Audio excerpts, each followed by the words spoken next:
Bon, on a encore un nouveau drone de chez DJI. Je vous parle aujourd'hui de ce tout nouveau DJI Mini 2 SE que j'ai acheté dans son pack de base à 349 €. Ce pack contient bien sûr le drone avec une batterie. On a aussi la radiocommande DJI RC-N1 qui a un câble là-dessous pour la brancher à un iPhone. Deux autres câbles sont fournis pour brancher la RC-N1 à un smartphone qui aurait une prise USB-C ou une prise micro USB. On a aussi dans ce pack de base à 349 € un câble pour charger le drone, câble USB-A vers USB-C. Et enfin un jeu de deux hélices A et B, la deux hélices opposées avec un tournevis pour changer les hélices. Cette vidéo sera en trois parties. Partie 1, je vous dis ses bons côtés qui le rapprochent ou qui sont identiques au Mini 2. Seconde partie, ses limites qui à l'inverse le rapproche du Mini SE que j'ai testé il y a un an. Et troisième partie, mon avis et pour qui il est fait. Mais avant de commencer tout ça, on commence par quelques images prises avec ce Mini 2 SE.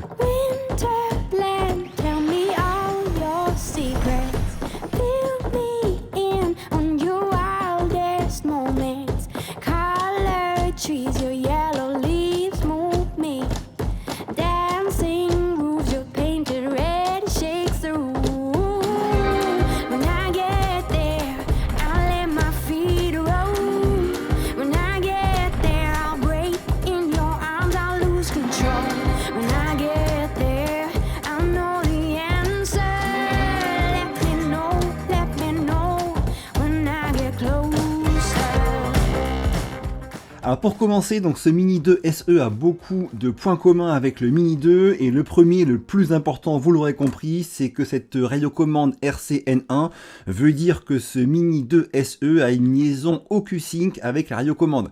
Donc fini la liaison Wi-Fi qu'avait le Mini 1, qu'avait le Mini SE, qui était pas forcément super fiable, des fois un peu limité en portée et aussi en fiabilité. D'ailleurs DJI arrête de fabriquer les radiocommandes Wi-Fi qu'avait le Mini SE par exemple. Donc maintenant c'est vraiment toute la gamme DJI qui utilise le signal OcuSync entre le drone et la radiocommande et c'est vraiment un très très bon point et c'est une différence énorme ce qui rend vraiment ce drone beaucoup plus intéressant que le Mini SE. Notez enfin pour ce qui est de la radiocommande que ce Mini 2 SE tout comme le Mini 2 ne sont pas compatibles avec la radiocommande DJI RC, celle qui a un écran intégré, mais cela dit cette RC-N1 elle est vraiment top. On déplie comme ça ici cette partie là qui est à la fois une antenne mais aussi le support pour smartphone. On vient brancher son smartphone une fois qu'il est installé dessus. Franchement il y a tous les boutons qui vont bien, elle est très pratique, elle tient bien en main, elle a une super autonomie et une super portée.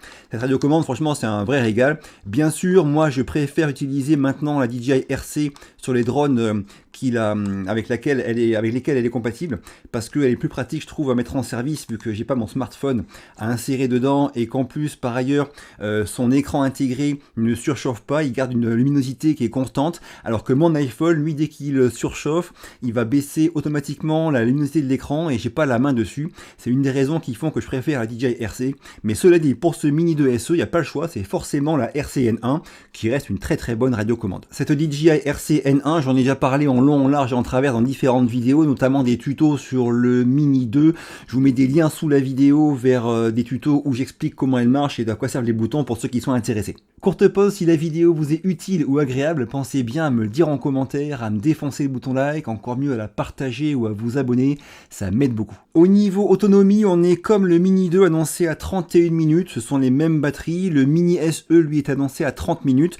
Ce Mini 2 SE se recharge directement sur le drone ici en USB-C si on souhaite, quand la batterie bien sûr y est insérée. Et on peut aussi, pour ceux qui auront pris le pack Flymer Combo, utiliser le hub de chargement qui est un hub qui sert à charger les batteries de manière intelligente, mais qui est aussi en fait une batterie mobile externe. On peut charger son smartphone si on souhaite avec ce hub de chargement du Mini 2 SE. Autre point qui a été amélioré sur ce Mini 2 SE par rapport au Mini SE, c'est la vitesse maximale qui est maintenant à 16 mètres par seconde, identique à celle du Mini 2 contre 13 mètres par seconde sur le Mini SE. C'est un bon point parce que ça permet de le ramener plus facilement quand il y a un vent fort et qu'on est en mode sport par exemple. 3 mètres par seconde d'écart, ça fait une différence qui est significative.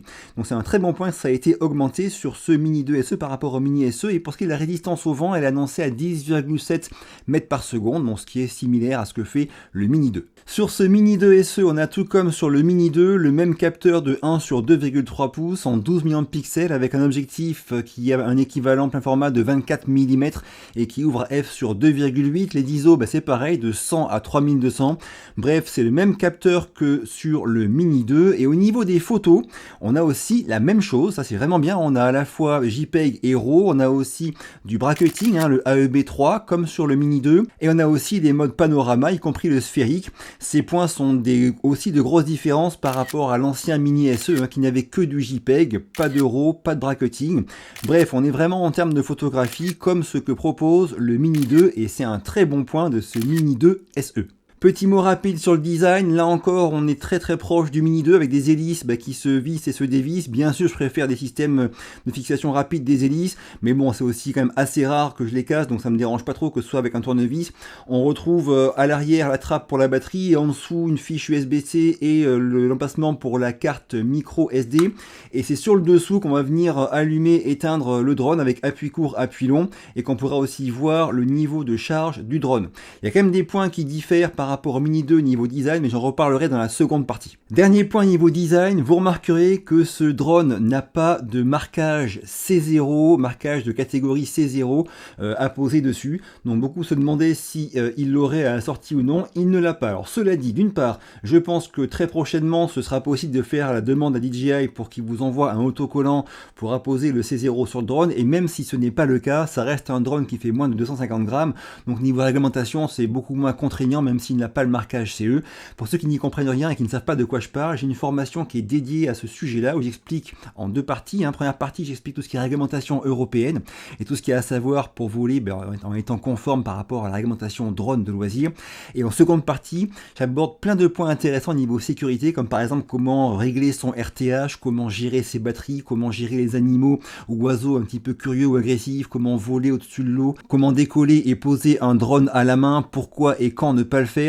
Je mets le lien de la formation sous la vidéo, j'ai beaucoup de très bons retours dessus, et je mets aussi le lien vers une seconde formation où j'explique comment faire de belles vidéos de drone avec des conseils à la fois techniques de réglage, mais aussi des conseils de mouvement de drone, de montage vidéo, et j'ai aussi très bons retours sur cette seconde formation.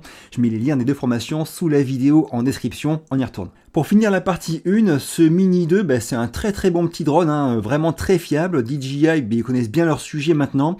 Et il y a beaucoup de points communs avec le Mini 2 qui en font un très bon choix potentiel, mais forcément, il a aussi des limites, vu qu'il est moins cher que le Mini 2, et on parle de ça maintenant en seconde partie, avec les points qui le rapprochent plus du Mini SE que du Mini 2. Premier point, c'est un bridage vidéo. Le Mini 2 et le Mini 3 proposent de la 4K jusqu'à 30 images par seconde. En 2,7K et en Full HD, il monte jusqu'à 60 images par seconde. Ce Mini 2 SE n'a pas de 4K. Il n'a que du 2,7K 30 ou du Full HD jusqu'à 60. Mais on perd le 4K 30 et on perd le 2,7K 60 par rapport à un Mini 2 sur ce Mini 2 SE.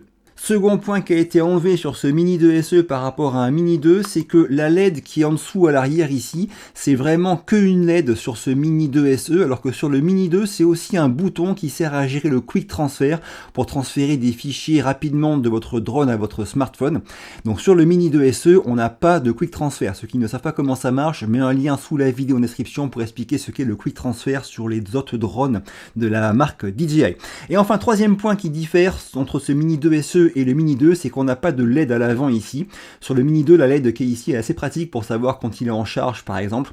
Donc pas de LED à l'avant de ce Mini 2 SE. Alors pour conclure, ce Mini 2 SE est à 349 € dans le pack de base. Le Mini 2 est vendu sur le site DJI à 459 €, donc 110 € de plus. On le trouve des fois sur Amazon ou ailleurs moins cher que ça, mais les prix officiels c'est ça, 349 le Mini 2 SE, 459 le Mini 2, 110 € d'écart, donc 30% de plus. On a le prix du Mini 2 qui est 30% plus cher que le prix du Mini 2 SE. C'est pas négligeable à 30%, donc 110 € d'écart. Ceux qui veulent vraiment un drone pas cher, cher entrée de gamme pour se faire plaisir, mais la nouvelle solution entrée de gamme vraiment crédible, c'est ce Mini 2 SE. Donc voilà, bien sûr, aujourd'hui, le Mini 2 reste un excellent rapport qualité-prix, mais ce Mini 2 SE, même si on n'a pas la 4K, avec sa liaison OcuSync, devient vraiment aussi une solution très crédible, et c'est une bonne chose qu'ils proposent cette solution pour ceux qui ne veulent pas mettre 459 € dans un Mini 2. Avec toutes les différences qu'il y a entre ces drones Mini 2 SE, Mini 2, Mini 3, Mini 3 Pro, je vais préparer une vidéo sur le sujet et on vous explique vraiment les différences entre ces 4 drones-là de la gamme Mini de chez DJI.